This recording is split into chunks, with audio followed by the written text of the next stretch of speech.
Dear student, आशा करता हूँ कि आप सभी स्वस्थ होंगे।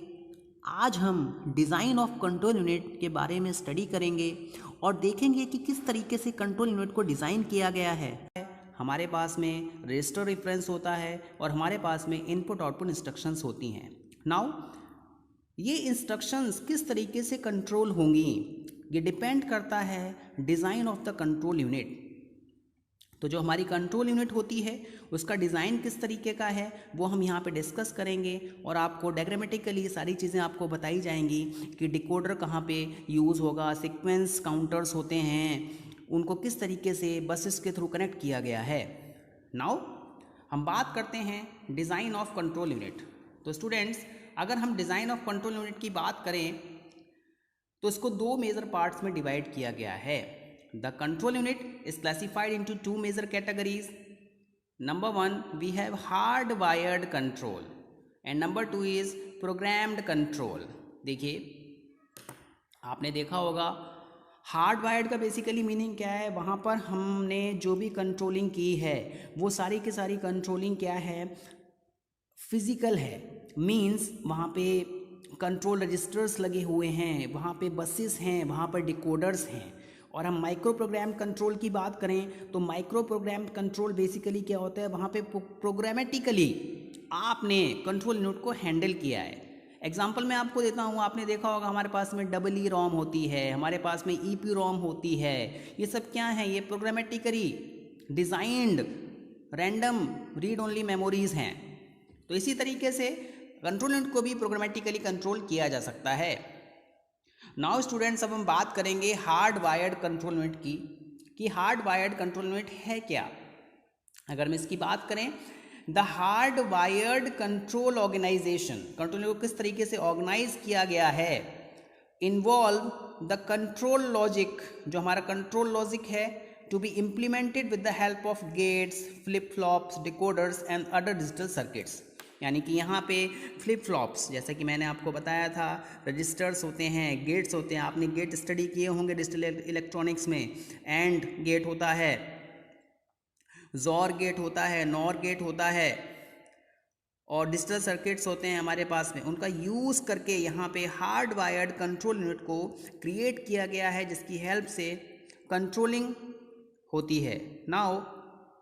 नाउ स्टूडेंट्स, अब हम इसका डायग्राम देखते हैं। अगर डायग्राम की बात करें तो जैसा कि मैंने आपको बताया था, यहाँ पे हम 16 बिट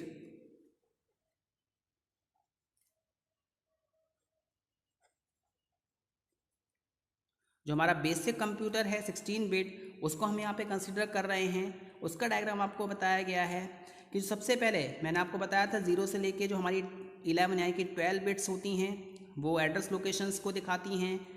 12 से लेके 14 हमें ये बताती हैं किस तरीके का रेफरेंस है और 15 हमें ये बताती है कि किस तरीके की हम मेमोरी रेफरेंस यूज़ कर रहे हैं, रजिस्टर रेफरेंस यूज़ कर रहे हैं या फिर हम इनपुट आउटपुट इंस्ट्रक्शन यूज़ कर रहे हैं। देखिए, जो हमारी इंस्ट्रक्शंस होती हैं 12 से लेके 12, 13, 14 जो बिट होती है उसको यहाँ पर डिकोडर से अटैच किया जाता है और यहाँ पे जो 12 बिट होती हैं वो कंट्रोल यूनिट से डायरेक्टली इंटरेक्ट करती हैं। डिकोडर 3x8 का है, इट मीन्स 3 इनपुट लाइन है हमारे पास में और 8 हमारी क्या है, आउटपुट लाइंस हैं। तो इनको जो है D0 से लेके D7 तक रिफ्लेक्ट किया गया है। नाउ जो हमारा मोड होगा वो भी कंट्रोल यूनिट से हार्ड वायर्ड के थ्रू कनेक्ट किया गया है और यहाँ पर हमारे पास में 4x16 डिकोडर है। देखिए, यहाँ पे 4 बिट सिक्वेंसर का यूज़ किया गया है। तो जो हमारा 4 बिट सिक्वेंसर है वो काउंट करता है बाइनरी डिजिट्स को 0 से लेके 15 तक और हमारे पास में यहाँ पे डिकोडर है जिसमें 4 इनपुट लाइन है और हमारे पास में 16 बिट आउटपुट लाइंस हैं जो कि कंट्रोल लॉजिक गेट्स के थ्रू इम्प्लीमेंट की गई हैं। तो ये पूरा का पूरा डायग्राम है यहाँ पर हार्ड वायर्ड कंट्रोल यूनिट का। नाउ स्टूडेंट्स प्रीवियसली जो हमने डायग्राम देखा उसको हम अब इंस्ट्रक्शंस में लैंग्वेज में कन्वर्ट करेंगे। देखते हैं क्या है। A hard wire control unit consist of 2 decoders, A sequence counter and A number of logic gates. जो हमारे पास में हार्ड वायर्ड कंट्रोल यूनिट होती है वहाँ पे हमारे पास में 2 डिकोडर हैं। एक मैंने आपको बताया था, एक डिकोडर जो था हमारे पास में 3x8 बिट्स का है, दूसरा 4x16 का है। एक हमारे पास में सीक्वेंस काउंटर है जिसकी हेल्प से हम नंबर ऑफ बाइनरी डिजिट्स को काउंट कर सकते हैं, और हमारे पास में कंट्रोल यूनिट का एक लॉजिक गेट है। नाउ स्टूडेंट्स, जो भी इंस्ट्रक्शन फैच होगी वो सबसे पहले कहाँ जाके सेव होती है, IR में। जैसा कि मैंने आपको यहाँ पे बताया, जो भी इंस्ट्रक्शन फैच होगी वो कहाँ पे आएगी, इंस्ट्रक्शन रजिस्टर में आके सेव हो जाएगी। तो we can say that an instruction fetched from the memory unit is placed inside the instruction register. तो जो हमारी इंस्ट्रक्शन होती है जो मेमोरी से फैच की जाती है वो सबसे पहले इंस्ट्रक्शन रजिस्टर में सेव की जाती है। नाउ देखिए, जो कंपोनेंट होते हैं इंस्ट्रक्शन रजिस्टर्स के, तो उसमें हमारे पास में एक बिट होती है, वो हमें मोड दिखाती है, दूसरा बिट ऑपरेशन कोड दिखाती है, और 12 बिट्स जो होती हैं वो हमें ये बताती हैं कि ऑपरेंड की लोकेशन क्या है। Now the operation code in bits 12 to 14, जैसा कि मैंने आपको बताया 12 से लेके जो 14 बिट होती हैं, जो हमारे पास में 3 बिट्स हैं, वो हमें ये बताती हैं, कोडेड होती हैं कि ऑपरेशन कोड क्या है, और इनको 3x8 डिकोडर की हेल्प से कोड किया गया है। नाउ जो आउटपुट है डिकोडर्स का वो D0 से लेके D7 तक दिखाया गया है। The output of the decoders are designated by the symbol D0 to D7। तो मैंने आपको यहाँ पे इस डायग्राम में दिखाया है कि जो आउटपुट है हमारा D0 से लेके D7 तक मेंशन किया गया है डिकोडर की हेल्प से। नाउ जो हमारी 15th बिट होती है, ये वाली जो बिट होती है ये हमारी क्या होती है, फ्लिप फ्लॉप होती है। इसको फ्लिप फ्लॉप से इंप्लीमेंट किया जाता है। फ्लिप फ्लॉप एक फ्लैग की तरह यूज होता है। The OP code at 15 bit is a flip flop.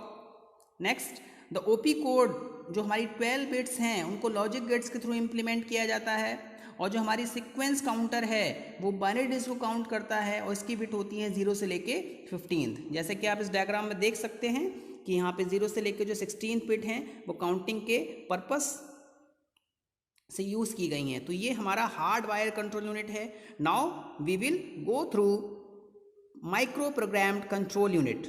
Now जो हमारी माइक्रो प्रोग्राम कंट्रोल यूनिट है इसको इम्प्लीमेंट किया गया है एक प्रोग्रामिंग अप्रोच से। So we can say that it is implemented by using the programming approach.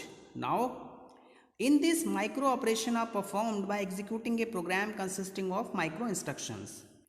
Now students, इसके इनसाइड जो भी माइक्रो ऑपरेशंस होते हैं, फॉर एग्जांपल आपको अर्थमेटिक ऑपरेशंस परफॉर्म करने हैं, आपको लॉजिकल ऑपरेशन परफॉर्म करने हैं, आपको शिफ्ट ऑपरेशन परफॉर्म करने हैं, ये सारे के सारे जो ऑपरेशंस होते हैं वो हमारे प्रोग्राम के थ्रू माइक्रो इंस्ट्रक्शंस की हेल्प से सॉल्व किए जाते हैं।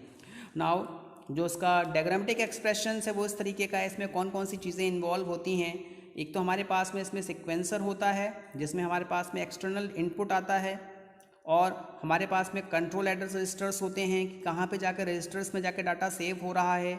हमारे पास में कंट्रोल मेमोरी होती है रोम, इसमें रोम एक मेजर रोल प्ले करती है। हमारे पास में कंट्रोल डाटा रजिस्टर्स होते हैं जो ये बताते हैं कि कौन सी नेक्स्ट एड्रेस इंफॉर्मेशन इसके पास में जाएगी और कौन सी नेक्स्ट इंस्ट्रक्शन एग्जीक्यूट करेगी, और जो हमारा कंट्रोल वर्ड होता है वो कंट्रोल डाटा रजिस्टर में आके सेव होता है। नाउ स्टूडेंट्स जो इसमें एक मेजर रोल प्ले होता है वो होता है आपका कंट्रोल एड्रेस रजिस्टर का। तो जो कंट्रोल एड्रेस रजिस्टर है वो बेसिकली माइक्रो इंस्ट्रक्शन, जो भी इंस्ट्रक्शन आ रही है उसके एड्रेस को स्पेसिफाई करता है, और जो हमारी कंट्रोल मेमोरी है यहाँ पर बेसिकली क्या है, वो रोम है। यहाँ पे रोम जो होती है वो सारी की सारी चीज़ों को कंट्रोल करती है। नाउ आपने देखा होगा जो हमारा बायोस सेटअप होता है, जब आप सिस्टम को बूट करते हो तो वहाँ पे कौन सी मेमोरी यूज़ हो रही है, वहाँ पे रीड ओनली मेमोरी यूज़ होती है। तो वहाँ पे वो सारी की सारी कंट्रोलिंग जो होती है वो रोम करती है। तो इसी तरीके से ये हमारा एक एग्जाम्पल है माइक्रो प्रोग्राम कंट्रोल यूनिट का, that is BIOS setup. Now students, we can say that control memory address register specify the address of micro instruction. जो हमारा कंट्रोल मेमोरी एड्रेस है वो स्पेसिफाई करता है माइक्रो इंस्ट्रक्शन के address को. Control memory को यहाँ पे रोम से रिफ्लेक्ट किया गया है. रोम मेजर रोल प्ले करती है कंट्रोल मेमोरी का. वो सारी की सारी इंफॉर्मेशन को कंट्रोल करती है और परमानेंटली स्टोर करती है. नाउ स्टूडेंट्स, जो भी हमारे कंट्रोल रजिस्टर्स होते हैं, जो कंट्रोल डाटा रजिस्टर्स होते हैं, उनका बेसिक वर्क क्या है? उनका बेसिक वर्क है मेमोरी से डाटा को फैच करना. मेमोरी से जो भी इंस्ट्रक्शन आ रही है उसको होल्ड करना. तो we can say that control register hold the micro instruction fetched from the memory. Now जो भी हमारी माइक्रो इंस्ट्रक्शन आ रही है उसके पास में कोई ना कोई कंट्रोलिंग वर्ड है कि हमें उसको अर्थमेटिक ऑपरेशन परफॉर्म करेंगे, हमें लेफ्ट शिफ्ट करना है या फिर हमें राइट शिफ्ट करना है. तो ये सारी की सारी चीज़ें प्रोसेसर को इंटरप्रेट की जाती हैं कंट्रोल वर्ड की हेल्प से.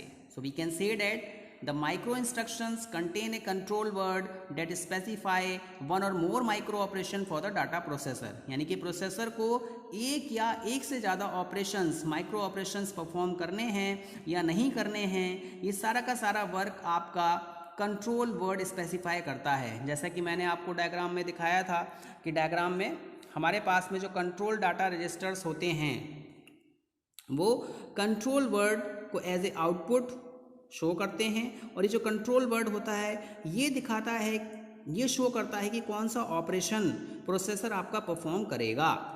नाउ देखिए, जब भी हमारे माइक्रो ऑपरेशन परफॉर्म हो रहे होते हैं, हम प्रोग्राम की भी बात करें तो ऑटोमेटिकली कंट्रोल आपका नेक्स्ट इंस्ट्रक्शन पे जाता है. तो कहीं ना कहीं जो नेक्स्ट इंस्ट्रक्शन एड्रेस है वो भी आके कहीं ना कहीं सेव हो रहा होगा किसी रजिस्टर में.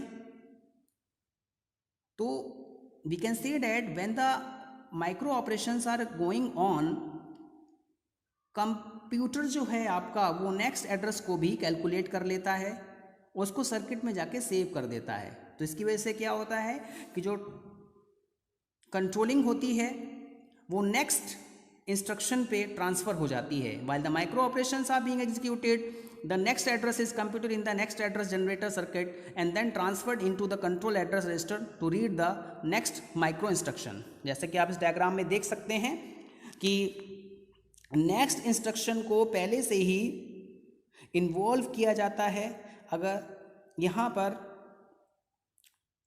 while the processing is going on. So hope you have understood this one. Thank you very much.